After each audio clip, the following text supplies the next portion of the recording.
नमस्कार, BVM news में आपका स्वागत है। मैं हूं ममता बघेल। चलिए बात करेंगे खबरों में सबसे पहले बात करेंगे फरीदाबाद की। देश में हर साल 16 दिसंबर विजय दिवस के रूप में मनाया जाता है। साल 1971 में 16 दिसंबर को भारत ने पाकिस्तान पर विजय हासिल की थी। इस जीत को पूरा देश विजय दिवस के रूप में मनाता है। विजय दिवस समारोह फरीदाबाद के bar memorial complex town park sector 12 Faridabad में मनाया गया, जिसमें मुख्य अतिथि उपायुक्त जितेंद्र यादव बने और शैल स्मृति में युद्ध स्मारक फरीदाबाद पर माल्यार्पण कर 1971 भारत पाक युद्ध में शहीद हुए जवानों को श्रद्धा सुमन अर्पित किए गए। इस मौके पर डीसी ने कहा कि 1971 की ऐतिहासिक जीत की खुशी आज भी हर देशवासी के मन को उमंग से भर देती है। इसी दिन भारत ने पाकिस्तान के दांत खट्टे किए थे। 16 दिसंबर का दिन सैनिकों के शौर्य को सलाम करने का दिन है। 1971 में जो भारतीय सेनाओं ने जो पराक्रम दिखाया था, उनकी श्रद्धांजलि, उनके साहस को शत नमन। मैं फरीदाबाद के सभी डिस्ट्रिक्ट सैनिक वेलफेयर बोर्ड, सभी हमारे सैनिक जो यहाँ रह रहे हैं, उनको प्रणाम करता हूँ, शत नमन करता हूँ, श्रद्धांजलि अर्पित करता हूँ कि उस बहादुरी का काम आज हमने यहाँ पे उन सभी अपने शहीदों को नमन किया, श्रद्धांजलि दी। और सभी फरीदाबाद के नागरिकों से मेरा संदेश है कि हम यहाँ पर सेफ़ हैं, क्योंकि हमारे जवान बॉर्डर पे हमारी रक्षा कर रहे हैं। तो हमेशा ही सैनिक का सम्मान करो। और विजय दिवस में जो पराक्रम भारतीय सेना ने, तीनों सेनाएं, हमारी वायुसेना, जल सेना या आर्मी, तीनों ने जो दिखाया, उसको शत नमन, शत श्रद्धांजलि। जैसा कि देखा, ये तो आपके अंदर से भावना आती है जब वो अपना परिवार, अपना शहर, अपना घर छोड़ के हमारी सीमा पर रक्षा कर रहे हैं। तो मेरी सभी भारतीय नागरिक से और फरीदाबाद के सिटीजन से भी यही आग्रह है, आवेदन है कि जहाँ भी आप सैनिक देखो, किसी डिपार्टमेंट में हो या किसी बाकी जगह भी, उसको नमन करो। उसकी जो भी मदद हो सकती है जायज़, वो तुरंत करो और सैनिक का सम्मान करो। सर, ऐसे तो आप हाल में देखेंगे तो हमारी फिल्में भी इस तरह बन रही है कि जहाँ पे भारतीय सेना का पराक्रम या भारतीय जो सैनिक है, उन्होंने चाहे 1947 के बाद या उससे पहले भी जो योगदान दिया, उसका संदेश देती हैं। तो ये तो पेरेंट्स की खुद की सोच है। इस तरह के दिवस हम मनाएंगे, सभी लोग इन्वॉल्व होंगे तो पता लगेगा, बच्चों को भी पता लगेगा। और बच्चों को अर्ली एज से हमें देश के प्रति सम्मान, सैनिक के प्रति सम्मान और अपनी भारत माता के प्रति सम्मान होना चाहिए। कहता है ना, वो खुद वहाँ पे चार रात सीमा पे बिताए, उसको पता लगे। ठीक है, हर आदमी अपना काम कर रहा है, मैं किसी का काम छोटा और बड़ा नहीं कर रहा। जो यहाँ पर भी सिविल में रह के भी काम कर रहा है, उसका भी सम्मान होना चाहिए। पर जो अपना परिवार, अपना घर बार सब कुछ छोड़ के जा रहे हैं, आप 2 महीने सीमा पे बिताना, फिर पता लगेगा कि वेतन मिल रहा है, क्या मिल रहा है। चलिए रुक करेंगे अगली खबर का। फरीदाबाद यूनिट द्वारा मुख्य पंजाब नेशनल बैंक के पास दीनार होटल के सामने बैंक कर्मचारी व अधिकारी द्वारा एक विशाल प्रदर्शन आयोजित किया गया। यूएफबीयूए द्वारा सार्वजनिक क्षेत्र के बैंकों को मजबूत करने और सार्वजनिक क्षेत्र के बैंकों के प्रस्तावित निजीकरण और प्रतिगामी बैंकिंग क्षेत्र के सुधारों का विरोध करने की मांग की गई है। फरीदाबाद जिले के सभी बैंक कर्मचारी व अधिकारी यहाँ पहुंचे हैं और प्रदर्शन में भाग लिया है। बैंक कर्मचारियों ने कहा कि पब्लिक सेक्टर के बैंकों के निजीकरण से अर्थव्यवस्था के प्राथमिकता वाले क्षेत्रों को नुकसान होगा और इससे स्वयं सहायता समूह, ग्रामीण अर्थव्यवस्था को कर्ज प्रभावी असर पड़ेगा। उन्होंने कहा कि भारत जैसे विकासशील देशों में बैंकों में बड़े पैमाने पर जनता की बचत जमा होती है, इसका इस्तेमाल व्यापक आर्थिक विकास में होना चाहिए। मैं पंजाब नेशनल बैंक का असिस्टेंट जनरल सेक्रेटरी हूँ, PNB staff association Haryana. Sir, आप प्रदर्शन कर रहे हैं, क्या मांग है, किस लिए प्रदर्शन किया जा रहा है? प्रदर्शन सरकार के निजीकरण विरोध के कारण किया जा रहा है कि निजीकरण नहीं होना चाहिए। जो पार्लियामेंट में बिल पास होने जा रहा है, उसको रोकने के लिए स्ट्राइक की जा रही है। अगर आज सरकार ने आपकी मांगों को नहीं माना तो क्या रणनीति ये होगी कि आगे भी हम फाइट करेंगे इसी तरह, और ये फाइट रुकेगी नहीं जब तक ये निजीकरण बंद नहीं होगा। तो हड़ताल की गई, कितने दिनों की हड़ताल है सर? ये अनिश्चित काल के लिए हो सकता है आगे। अभी तो फिलहाल 16 और 17 की है जी। अगर आगे इस पर कोई दबाव नहीं पड़ा सरकार का, तो हम आगे के लिए और अनिश्चितकालीन हड़ताल करेंगे। कितने बैंकों ने हिस्सा लिया है इस प्रदर्शन में? इस बैंक में, इस स्ट्राइक में सभी बैंकों ने लगभग हिस्सा लिया है। 9 यूनियन है जिसमें सभी यूनियन ने हिस्सा किया। अगर 2 ये पास हो गए तो बाकी बचे हुए बैंकों को भी सरकार बेच देगी। इससे सिर्फ बैंक एम्प्लॉइज का नुकसान नहीं, आप सब लोगों का भी नुकसान है। जितने भी लोग देख रहे हैं, सुन रहे हैं, ये सब प्रभावित होंगे। प्राइवेट बैंक किसी को भी लोन नहीं देने वाले हैं। वो तो अपर क्लास जो है, क्रीमी लेयर है, सिर्फ उन लोगों को लोन देंगे। ये जो छोटी क्लास है, जो वर्कशॉप वाले हैं, जो रेडी पटरी वाले हैं, जो किसान हैं, गरीब हैं, उनको किसी को लोन नहीं, तो सारे प्रभावित होंगे उससे। सिर्फ बैंक कर्मचारी ही प्रभावित नहीं होंगे। तो सरकार ने आपकी मांगों को नहीं माना तो क्या रणनीति रहेगी सर? ये आंदोलन और आगे जाएगा, इंडेफिनिट स्ट्राइक तक हम आगे जाएंगे। किसी भी कीमत पर हम लड़ेंगे, सरकार को ये बिल पास करने नहीं देंगे। तो कितने बैंक हैं आज जो हड़ताल में शामिल हैं? आज सारे बैंक जितने शहर में हैं वो सारे शामिल हैं, सिर्फ प्राइवेट बैंकों को छोड़कर। एक बाइट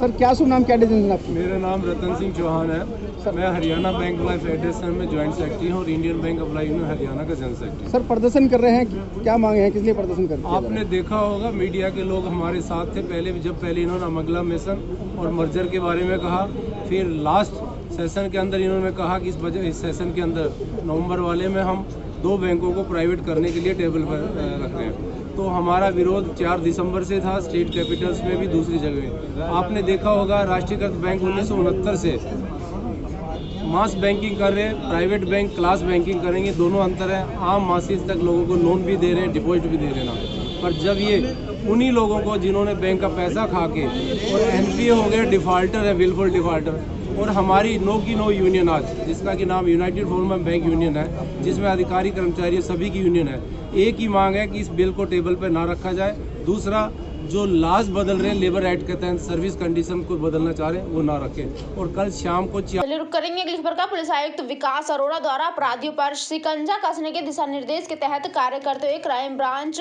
85 की टीम ने दिल्ली के मशहूर गैंगस्टर बॉबी के 2 गुर्गों सहित 4 आरोपियों को गिरफ्तार करने में सफलता हासिल की है। पुलिस प्रवक्ता सूबे सिंह ने प्रेस वार्ता के दौरान जानकारी देते हुए बताया कि गिरफ्तार किए गए आरोपियों का नाम सोनू उर्फ भोपा, रोहित, अमरेश तथा बबलू उर्फ गुड्डू है। आरोपी सोनू उर्फ भोपा फरीदाबाद के करनेरा गांव का रहने वाला है। वहीं आरोपी सहित गाजियाबाद तथा आरोपी अमरेश तथा बबलू दिल्ली के रहने वाले हैं। आरोपी सोनू तथा रोहित गैंगस्टर बॉबी की गैंग के सदस्य हैं। वहीं आरोपी अमरेश तथा बबलू ने अवैध हथियार मुहैया करवाए थे। कुछ समय पहले आरोपी गैंगस्टर बॉबी ने दिल्ली के अनुज नामक व्यक्ति की हत्या कर दी थी, जिसमें आरोपी बॉबी दिल्ली की तिहाड़ जेल में बंद है।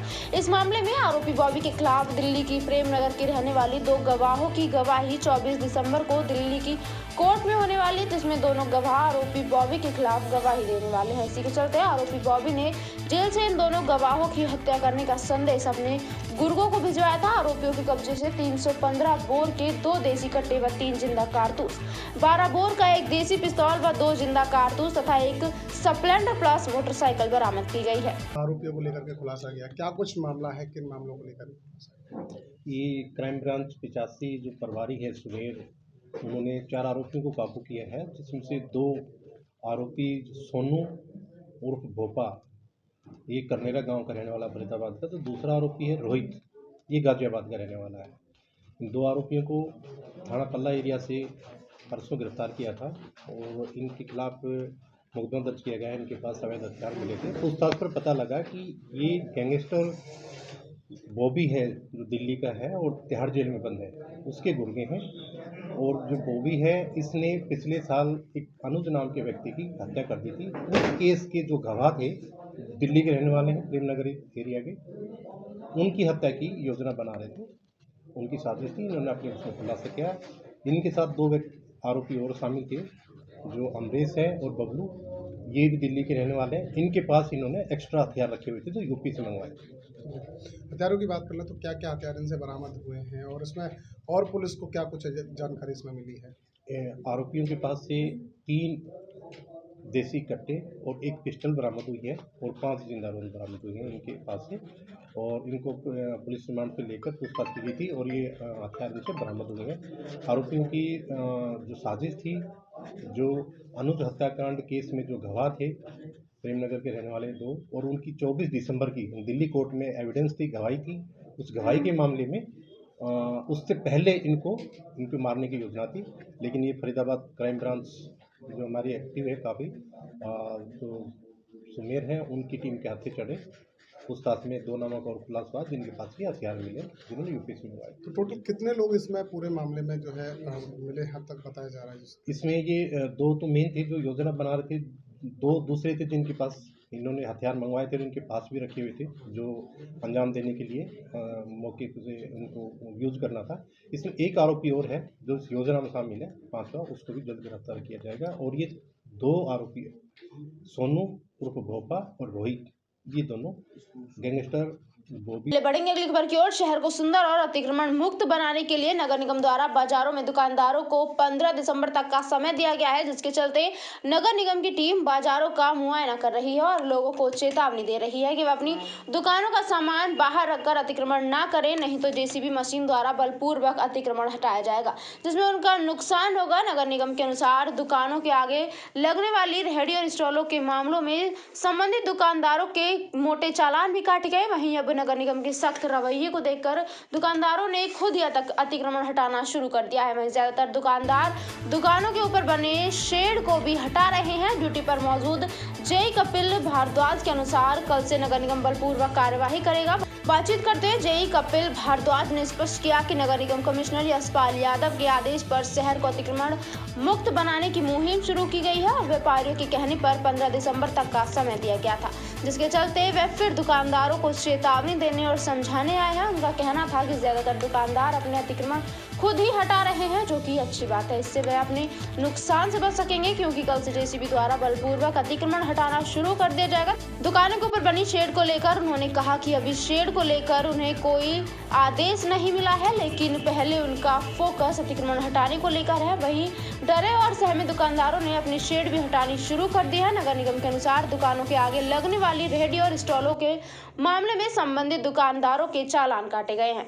देखिए, जैसे हमारे माननीय कमिश्नर साहब ने पहले ही बता दिया था, मार्केट के लोग मिले थे, 15 तारीख तक उन्हें टाइम दिया गया था कि भाई खुद से एनक्रोचमेंट हटा लें, हमें हमारे रोड फ्री चाहिए। दुकानों के आगे कोई रेहड़ी, कोई आप देखते हो रात को कितनी एनक्रोचमेंट लोगों का निकलना भारी है। हमारी रेगुलर हमने ड्राइव किया, लोगों को समझाया है, हमारी अनाउंसमेंट टीम ने अनाउंसमेंट की है। स्टिल आज भी हम एक फाइनल वार्निंग के तौर पर लोगों को अवेयर कर रहे हैं कि भाई आप खुद से हटा लो, खुद से हटाएंगे उनका नुकसान कम से कम। आप देखिए लोगों ने काम भी किया है इसके ऊपर, ये भी हटा रहे हैं। मोस्ट ऑफ द लोग इस मार्केट में मोस्ट ऑफ द ने सब ने हटा लिया है। तो आज हम फिर से इन्हें समझा रहे हैं, कल से हम अपनी एनक्रोचमेंट रिमूवल की ड्राइव शुरू कर देंगे। कल से होगी जी।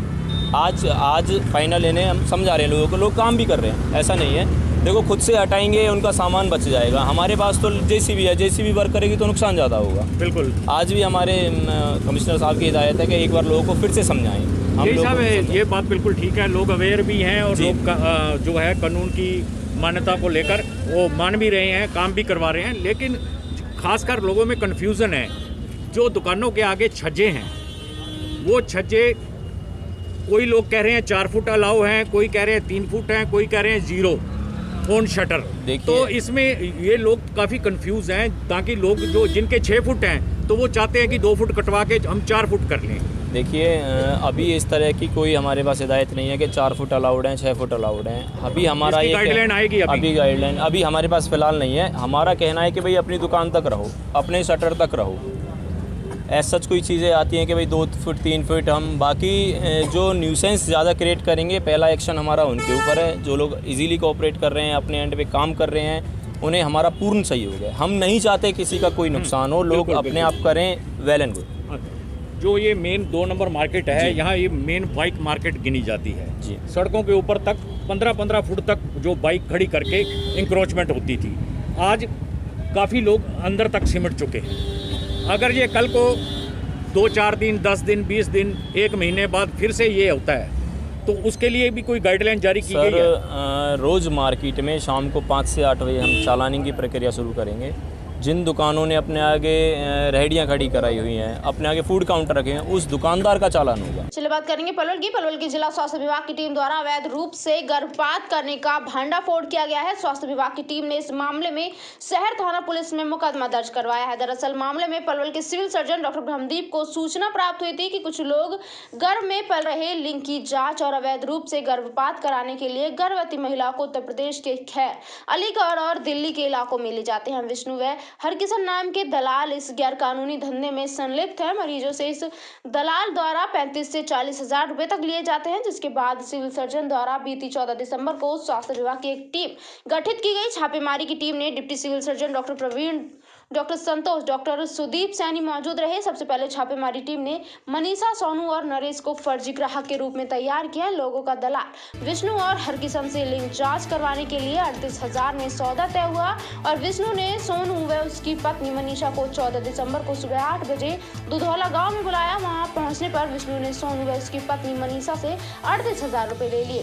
विष्णु ने हरकिशन से संपर्क साधा और उसके आने पर उसे 18,000 रुपए दे दिए। दोनों मनीषा वो उसके पति के साथ खैर अलीगढ़ पहुंचे। वहां पहुंचने पर हरकिशन मनीषा को अपने साथ अलीगढ़ में रश्मि एवं डायग्नोस्टिक क्लिनिक पर ले गया और वहां पर डॉक्टर मयंक के गर्भ में पल रहे बच्चे की जांच करके लड़का होने की पुष्टि की डॉक्टर मयंक ने, जिसके बाद छापेमारी टीम ने उनका लगातार पीछा किया लेकिन उन्हें पकड़ने में वह असफल रहे। अंत में टीम ने रहीमपुर नाके पर विष्णु, हरकिशन व सोनू व मनीषा के साथ उन्हें पकड़ लिया और सोनू व मनीषा ने टीम को अलीगढ़ ले जाने व गर्भ में पल रहे लिंग की जाँच करवाने की जानकारी दी।